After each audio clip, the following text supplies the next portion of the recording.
May isang pastor na nagbahagi ng kwento tungkol sa alaga niyang kambing nung bata pa siya. Pinapakain, pinapainom ng tubig at inilalakad daw niya ang kambing na ito araw-araw.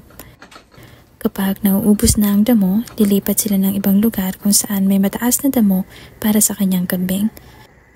Pero hindi nakukontento ang kambing sa pagkain. Kung saan-saan daw ito nakakarating, kaya minsan naisipan nilang lagyan ito ng tali at ipin sa lupa para hindi makalayo.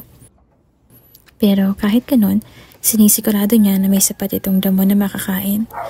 Napansin niya na kapag naubos na ang damo kung saan nakapwesto ang kambing, pilit nitong inaabot ang ibang bahagi ng lupa na may mataas na damo para kainin.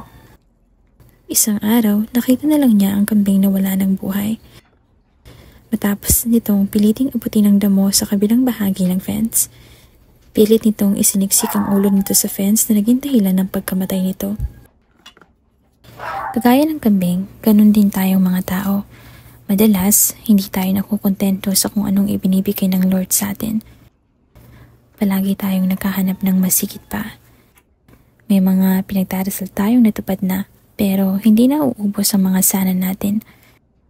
Hanggang sa hindi natin namamalayan, namamatay na tayo, paunti-unti. Minsan literal, madalas espiritual. Naalala ko nung nagsimula akong mag-work from home. Ang sana ko lang noon, magkaroon ng stable job. Tapos naging sana magkaroon ako ng maraming client para bumilis ang pag-iipon ko.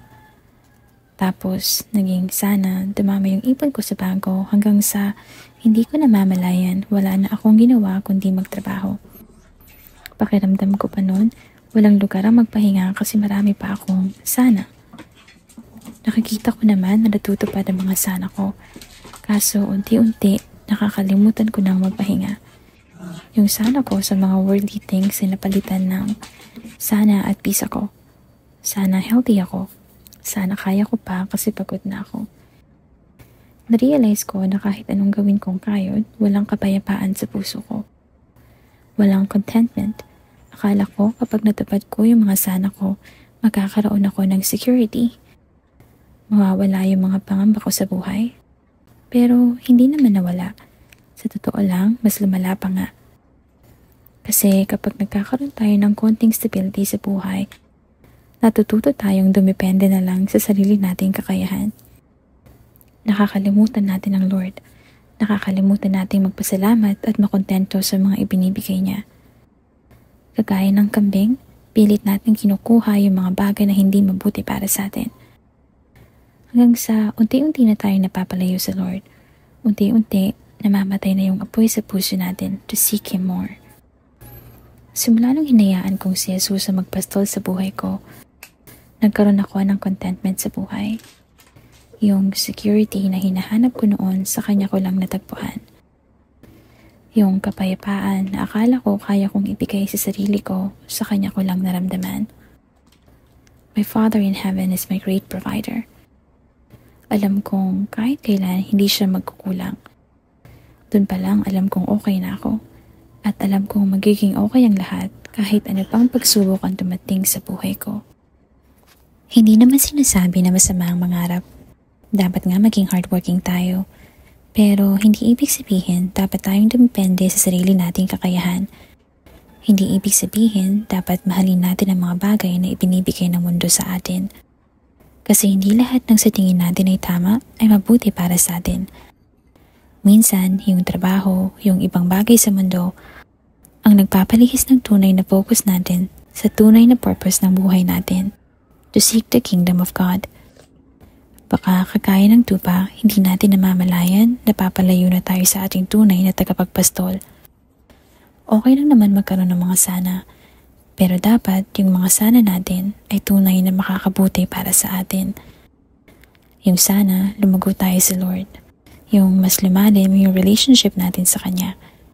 At yung sana, maalala tayo ni Jesus pag bumalik na siya. Narinig mo na ba yung parable tungkol sa lost sheep? Palagi ko yung naririnig noon, pero hindi ko naiintindihan kung gaano kalalim yung kwento na yun. Hanggang sa ako na pala yung nawawalang tupa.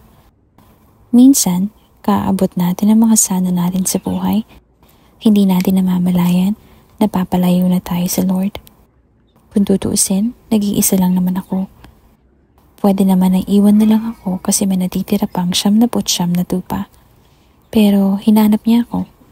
Unti-unti, ginaid niya akong pabalik sa pastulan, kung saan ang tubig na dumadaloy ay hindi na uubos. Yung lugar na kahit kailan hindi na ako magugutom. Doon sa pastulan na siya ang hari. Doon sa ligtas ako. Yung walang kahit anong lobo ang mangangahas sa saktan ako. At kung meron man, alam kong hindi sila magtatagumpay. Sana hindi na tayo maging kagaya ng kambing. At kung maging tayo man ulit yung naligaw na tupa, sana makabalik tayo ulit sa pastulan. May isang tagapagpastol na nagsulat ng libro tungkol sa kanyang karanasan bilang tagapagpastol ng mga tupa. Meron daw siyang isang napakagandang tupa noon, isa sa pinakamadalinong tupa na naalagaan niya at maganda rin ng mga batang tupa na isinisilang ito. Kaya lang, madalas daw tumakas ang tupa sa pastulan. Nagagawa raw nitong makawala sa fence at pumunta kung saan. Bilang isang pastol, gusto niyang masigurado na palaging ligtas sa mga alaga niya, kaya palagi niya itong ibinabalik sa pastulan. Hindi mabuti para sa isang tupa ang mag-isang humahay sa daan dahil maraming mga hayop ang pwedeng manakit dito. Kaya lang, matigas ang ulo ng tupa na ito. Paulit-ulit siyang tumatakas, hanggang sa nakikita na siya ng ibang tupa at sumusunod na ito sa kanya. Alam ng tagapagpastol na hindi makakabuti sa iba pang mga tupa kung mananatili ang ganitong gawain. Kaya gamit ng kanyang tungkod sa pagpapastol, inalis niya ang tupa na ito. Malungkot siya na kailangan niyang gawin yun, pero alam niya na yun ang makakabuti. Kagaya ng tupa na ito, may mga tao na darating sa buhay natin na maaaring maging dahilan para mapalayo tayo sa Diyos. O baka minsan, hindi natin namamalayan, tayo na pala yung tupa na humihikayat sa iba para mapalayo sa pastulan. May dahilan ng Diyos kung bakit may mga tao siyang inaalis sa buhay natin. Hindi natin naiintindihan ang lahat ng bagay na ginagawa ng Lord. Pero lahat yun, sigurado ako na para sa kabutihan natin. Importante na nagbabasa tayo ng Bible. Yung pagdarasal natin ay para kausapin ng Diyos. At yung pagsunod sa Kanya ay mga paraan para hindi tayo mapalayo sa pastulan.